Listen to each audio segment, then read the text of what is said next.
Hey. Time for another out-of-this-world story from our space. Today we have some relationship advice stories. First up, found out I have cancer and then my girlfriend is cheating on me the same day. Me, 25 male, and my girlfriend, 25 female. I've been dating for 6 years. We started dating in college and have been together ever since. I am in medical school while she works full-time. I just moved in with her at the start of the semester. Today, I went to the doctors and found out I have stage 2 malignant melanoma and will require surgery and other treatment. I had work after the appointment, and I usually stop by the church that's right across the street from the apartment on the way home. They have a community garden, and I stop by at night to smoke a cigar on the weekends and look at the nice flowers. I saw her male co-worker's car in the parking lot, and they had the interior lights on while they were having sex. I just left immediately crying in my car as I went home. I was devastated, and when she came home, I told her about the cancer, and she cried saying she hopes that I'm okay. But when she hugged me, I felt nothing. No love anymore.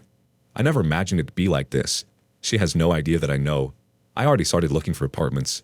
How do I confront her? How does one heal from an experience like this? First reaction from MM172. I already started looking for apartments. I know it's not much comfort, but the fact that you have the presence of mind to do that despite everything that's going on is impressive. Focus on that, get the stuff you need together, line up a support network of friends and family. Or, if you don't have one, talk to your doctors and your school about what kind of resources they have that can help. And when you're ready to leave, or before that, if you don't feel like you can keep it in, tell her you know it's over and walk out. Or just leave a note to that effect, if you'd rather. I don't think you owe her a face-to-face conversation if you don't feel like you can handle that. One other comment from Majestic Walrus 5283. A few months back, I found out that I had cancer, and for me, they caught it early enough. I called my fiancée and told her the report. She ended up making it all about herself and started to tell me all the reasons my family shouldn't be around me during this time. I knew that she wasn't right for me, but after getting the diagnosis, it was the jolt that I needed to take a stand for in my life and what I was willing to accept. You walking away from her is the first step. You're about to find more strength than you ever realized you had, and at times it goes to be very tough and overwhelming on so many levels. Stand strong, fight like hell, and realize that your life and the people that you allow in it are a gift. Next story. I, 29 male, want to divorce my suicidal and BPD wife, 27 female. I have been with her for 7 years, and I just can't take it anymore. She refuses to work or do the kitchen or anything and will just talk about killing herself. I have tried everything. I let her vent. I listened to her problems. I worked my ass off so we could move out and live together because staying with either of her parents depressed her. She got therapy, she got medication, she got everything, and nothing worked. She just seems content to playing video games, watching movies, and talking about how miserable she is. I have to beg and plead with her just to do basic things like going to the gym together or cleaning the house or anything at all. I used to love her so much and that I can lift her up and get her to be happy with herself, but it's clear I was just a fool that was played. Now I am just miserable working long hours, coming to a dirty place, having to cook for both of us, and then listening to her talk about how miserable her life is. God freaking dang, guys. I'm so depressed and defeated. I wish I never married this life-sucking banshee. I want to divorce her, but I feel like the moment I tell her she will try to kill herself or me both. I'm debating whether or not I can just drop her off at her parents', tell her I want a divorce, and drive off. Please help me. Is this even something I can do? I'm just so lost. She drains me of life and everything I miss being alone. Burn her for obvious reasons.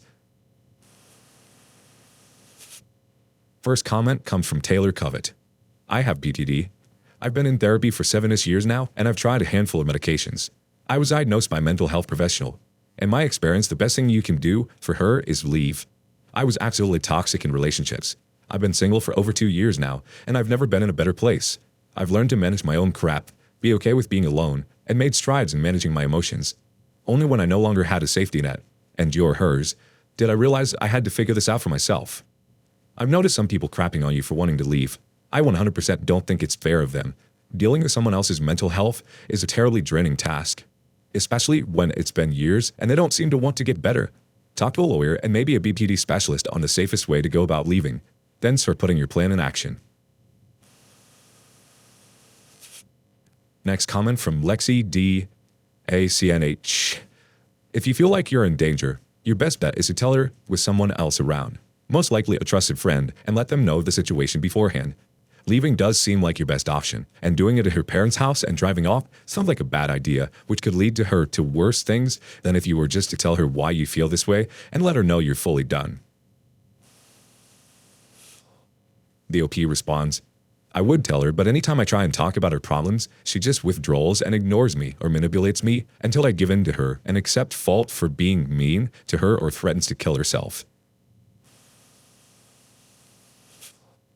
Lexi D. ACNH again says, well, that's also where the third party comes in. Having someone else there, you'll be less likely to back down and decide against it, since you'd be making someone go out of their way to help you and not follow through. Also, you have to realize that her well-being isn't your responsibility, and if she did end up doing something, it's not your fault. The next time you do it, I just tell her what you have to say, and if she threatens suicide, call the police and tell them that your wife is threatening to commit suicide. They'll take her to get the help she so obviously needs, and she'll know exactly how you feel and that you're done. Hopefully this helps.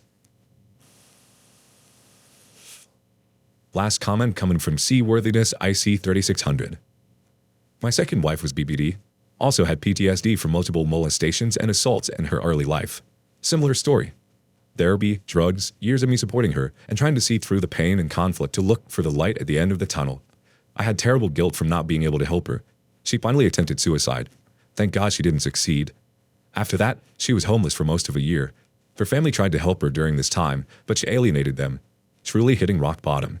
2 years after the suicide attempt, she finally started climbing out of the hole. She's doing much better now. She can hold a job. She can take care of herself. She still has plenty of problems, but hitting rock bottom was the only thing she was able to snap out of.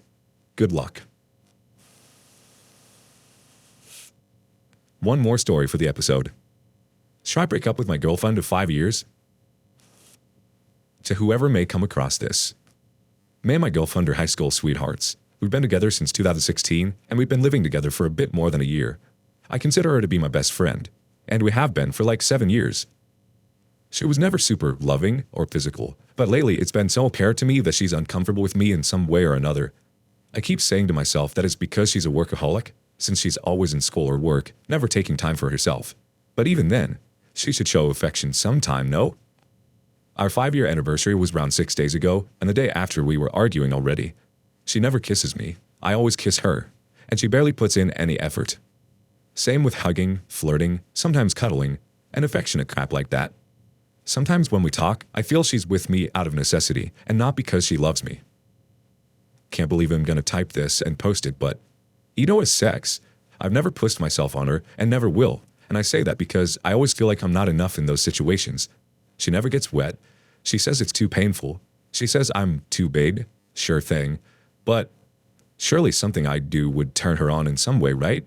Or is it just that I'm not enough? That she just doesn't feel anything for me and is simply uninterested in me? Should I break up with her? I don't want to lose my best friend, but I don't want to waste either of our times.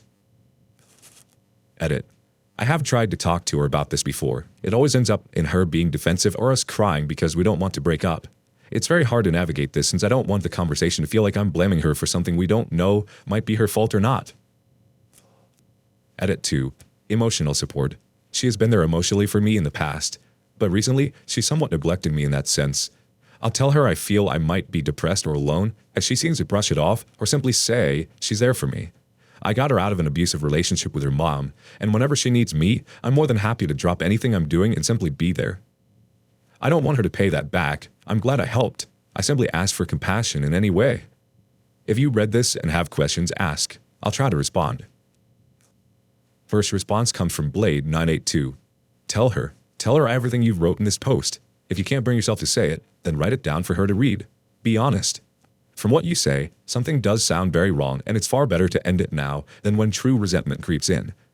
Withdrawal of affection usually signifies that someone has checked out of the relationship but hasn't found the courage to end it. Oki responds, if you're right, she's always been upfront about what she thinks, so why change now? I'd rather her be honest, you know? I guess it's just up to me now. TruthCloud10 has her next comment. From experience, I can tell you, it might not even be you. It might be something with her. Maybe at a young age, she didn't receive affection, so she doesn't know how to give it now. Maybe she has mental blocks or emotions she's never dealt with. Maybe she doesn't know how to process emotions well, so she doesn't know any. Truthfully, communicating with her is the best option to see where her head is at. Don't blame yourself. You're always enough. Last comment coming from Banana Iced Tea. Okay, this may not be a popular opinion, but here's what I think. If you started dating in high school and are still together after 5 years, she may feel that she is missing out. Most of my friends' relationships, which started really young, did not make it after 6 or 7 years because, at this point, people start to realize that they are still young and have the last chance to experience something different. And I don't mean only romantically wise, I also mean the need to be single. This may sound harsh, but have you considered that she may be simply bored of you? It could explain the lack of affection.